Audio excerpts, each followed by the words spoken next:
And good morning, my beautiful America, my shining city on a hill. I'm Eden Gordon Hill, and welcome to the All American Book Club. I am so glad to have you guys here. I promised you a very powerful September, and I also promised you somebody who I know you'll recognize. Her name is Demi-Leigh Tebow. She has this powerful book out on your identity, understanding who you are and understanding whose you are.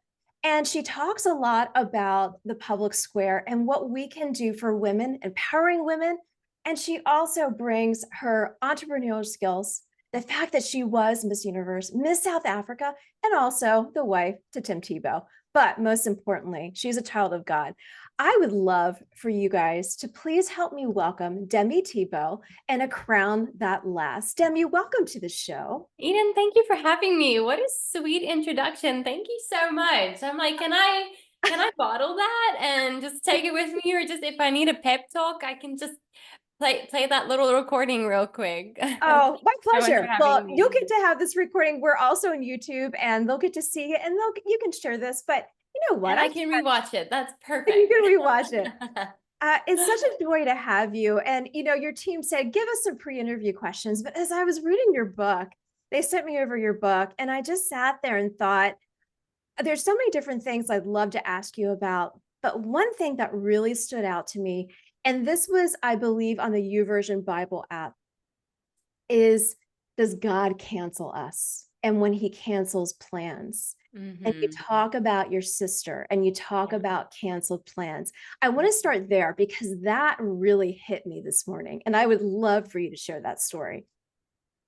Gosh, Eden, how many times have we made plans and they just got wrecked and they just didn't work out the way that we wanted, and it left us disappointed. It left us spiraling into feeling like we are a failure, like we are not enough, like leaving us comparing ourselves to other people whose plans seem to just be working out perfectly every single time. But the reality is, so much of what we see and what we know is just other people's highlight reels, right? The same Yes. thing that we just choose to share, especially with social media, is the highlight reel, the literally the best of the best that we put out there. And I love Proverbs 16, verse 9. It tells us, in their hearts, humans plan their course, but the Lord establishes their steps. And in my new book, A Crown That Lasts, I write so many plans that got completely ruined, ways that I have felt like an absolute failure. And most of those was because I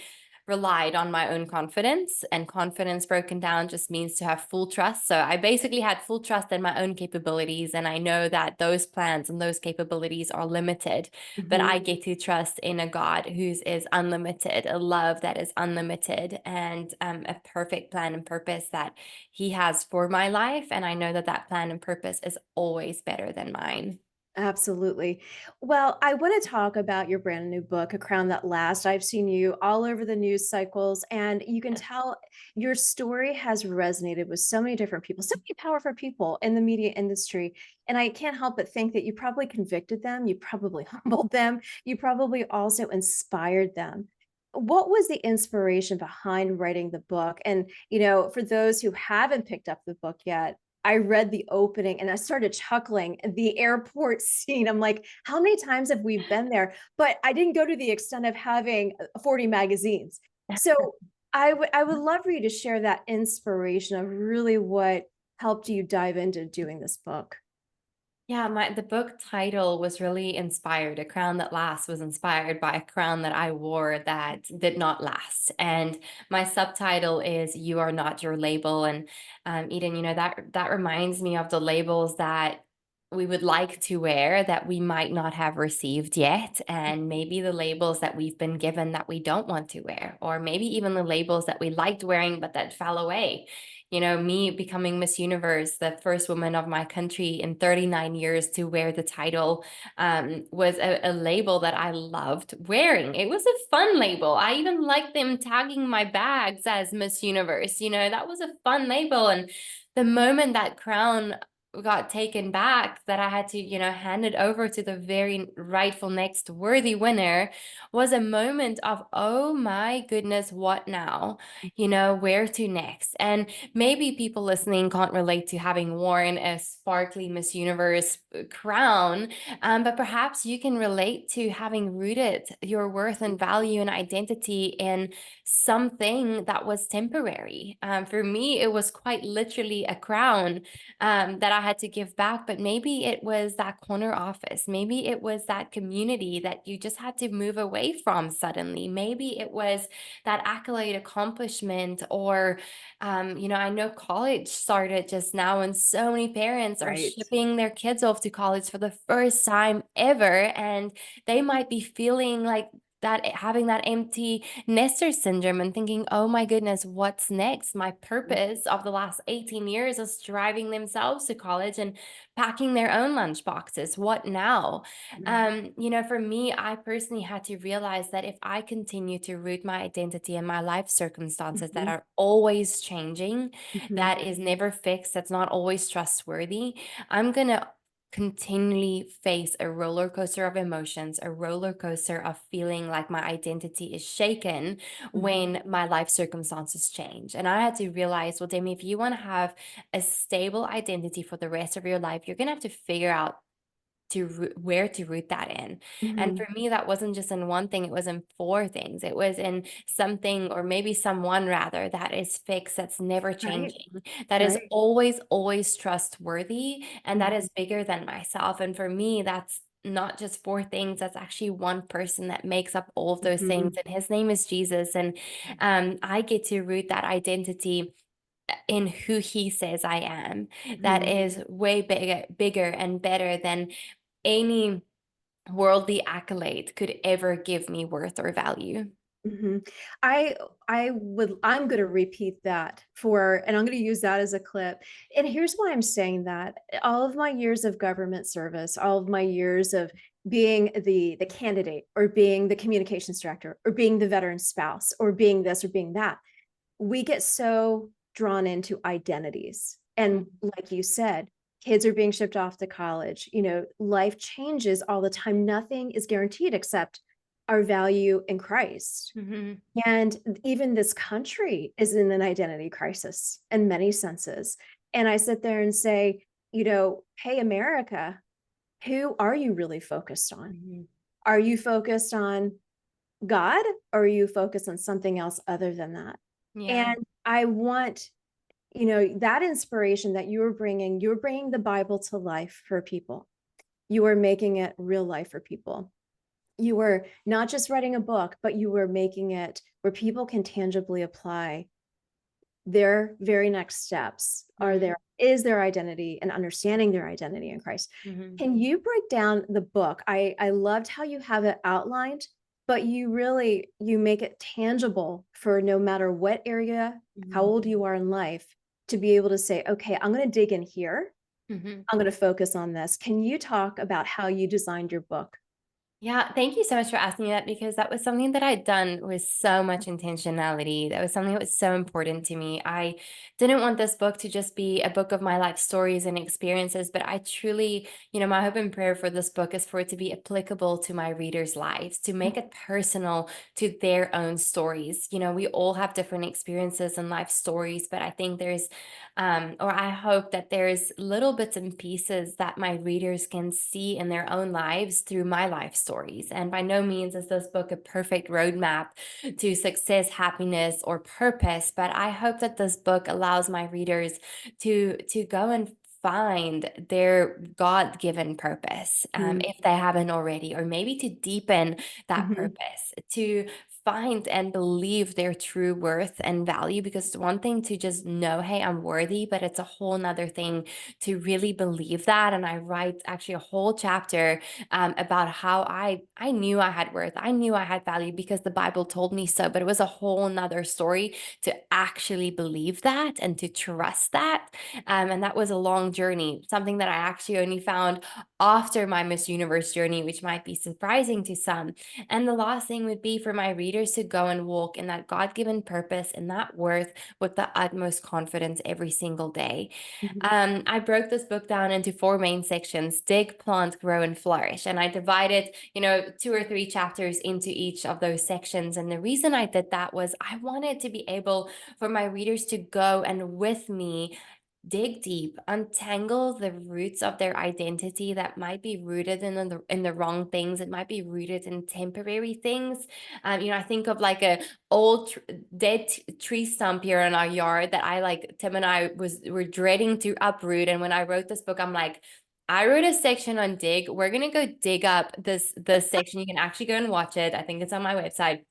And we uprooted that tree stump, and I couldn't plant something new, something that had the opportunity to flourish eventually before uprooting that dead tree stump, right? So, and when you think of that, it can be messy, it can be hard, it can be a lot of work. It's not always fun. It's sweaty. We were sweaty at least, like it's not necessarily fun. And then when you think of planting new seeds, Eden, I think of when a seed is being planted, it's dark, it's like Yes. it's dirty, it's messy once again, Yes. and that seed is not seeing the light of day for at least a couple of weeks, right? So but just like those seeds, we can choose to believe, well, were we buried, or were we just planted? Mhm. And we can choose to believe that there's going to be a breakthrough. Even though we can't see it right now, there might be a breakthrough. Let's stay willing. Let's work through that waiting season. That seed is working really hard to make that breakthrough, And then when I think of the growing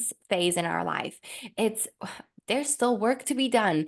We have to prune, we have to nurture the plant, we have to water it. And even in the flourishing phase, there's Yeah. still work that is continually needed. Well, and you know what? I want to highlight this. You have such a platform, a powerful platform for women. And that is a part of your entrepreneurial spirit, but it's also part of that compassion piece, knowing your background. And one thing I want to highlight and one thing I want to pull from you is, what do you hear from women or young girls or those who are about to head on to college? Mhm. What are some of the top areas that are really affecting the women in the culture today that I'm sure you wrote this book with that audience in mind, knowing that that is a very important platform to you. Yeah, gosh, there's so many things that I could share. One of my favorite chapters is chapter 10. And Mhm. one of the things that I share in that chapter is how I felt like I gave away my worth and my value alongside my crown, and how Mhm. it felt like I had lost that crown, figuratively speaking, the thing that made me worthy. And it took a couple of years of, like we just spoke about, digging deep, Yeah. untangling those roots of our identity. And I was sitting on this stage where I was being interviewed, and this pastor asked me something to the extent that you just asked me, where do you find your worth? Where do you find your value? What does true beauty really mean? And Eden, I couldn't answer that question. I couldn't answer that question for the audience. I couldn't answer that question for myself, because I genuinely didn't know. It was one of those things where, like I said earlier, I knew I was worthy. I had read Psalm 139, verse 13 to 15 so many times, but I didn't necessarily believe it. And it was in that moment where I felt like the Lord showed up for me, and he reminded me that, I was chasing a crown, I was chasing a treasure, but he reminded me that I am the treasure, that Yeah. you are the treasure. Yes. That, the Bible tells us that humanity is the crown of creation. And for everybody listening, I hope that that's a little reminder to you today, that no amount of earthly accolades or worldly prizes or possessions will ever give you that worth, but that your maker, who loves you perfectly, who has a perfect plan for your life, who has made you one of one, who says that you're the apple of his eye, who was willing to sacrifice everything for you, you know, sees you as the treasure. Yeah. I wanted to ask you, I know we are headed into our final segment with Demi-Leigh Tebow, but there was something that has really been affecting my public if you will, aspect of when I'm having communications with mothers, when I'm having communications. My husband and I have been godparents, we mentor teenagers. But the thing that really has been affecting my thought aspects are this future generation Mhm. and the inundation of, I'm holding up for the YouTube, the phone, Yeah. and the identity, the being sucked into, this is my identity. Mhm. And I think even, I mean, I know that you highlight it in your book. I'll even admit to it. This is not my identity. Mhm. And but I think it's a real hot button issue for our future generations. Those Mm. who are heading into high school, those who are heading into junior high, that Yeah. bullying aspect, that, struggling to find your way.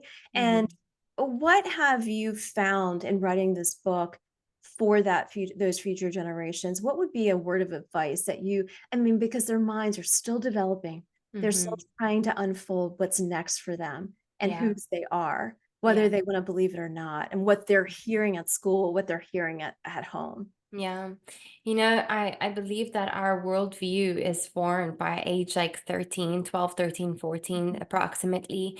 And something that one of the chapters I write about fear, the fear of failure, but also the fear of wanting to fit in Yeah, versus belonging. And I just think of so many teenagers going back to school right now, yeah. starting college, starting a new chapter. Maybe you just graduated college and you're embarking onto like a real life adulthood and seeking job opportunities, and you might be feeling fearful. You might be feeling fearful that you're not fitting in with that group of people that you need to be fitting in with. And I think when I think of fitting in, I think of molding, like breaking, chipping away, and by the time you actually fit in, you are really just an imposter of someone that you never were in the first place, right? Like I think of Right. that time where I tried to fit into my mom's big high heels at age 4, and I just looked a little crazy. Like they didn't fit. They were so uncomfortable. It wasn't me. I couldn't go do all the things that I actually love.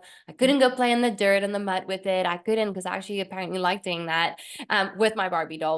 I couldn't do all those things that I loved doing. And I think that's something that we all face when we're trying to fit in.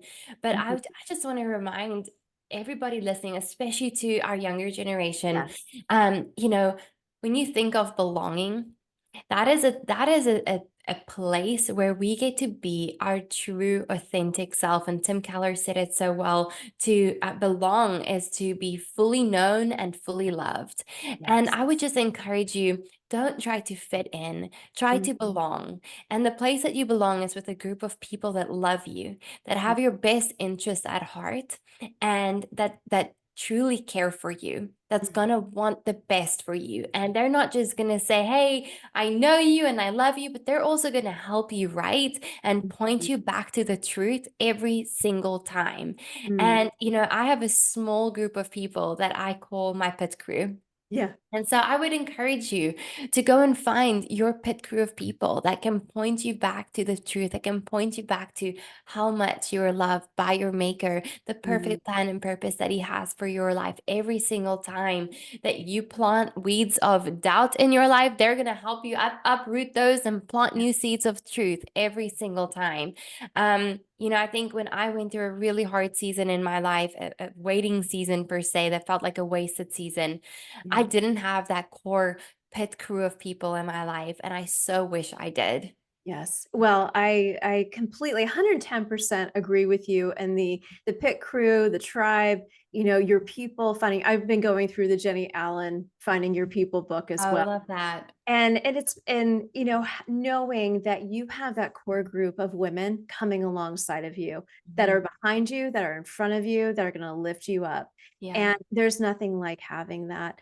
I want to end on this final note here at the All American Book Club. We are here with Demi-Leigh Tebow and A Crown That Lasts. Any final words on any brand new projects that we need to be aware of, that we can be excited and cheering you on for in the coming year?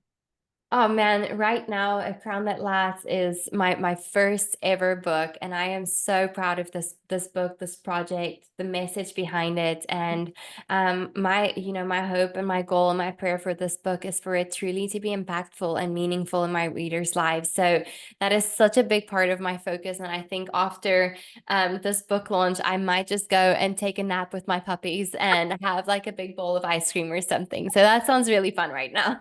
Oh my gosh, I love it. Well, Demi-Leigh Tebow, thank you so much for joining the All American Book Club. For all of those who are tuning in here on the YouTube channel and also here at WMAL 105.9 FM in our nation's capital, we'll be right back. Stay tuned for our next segment.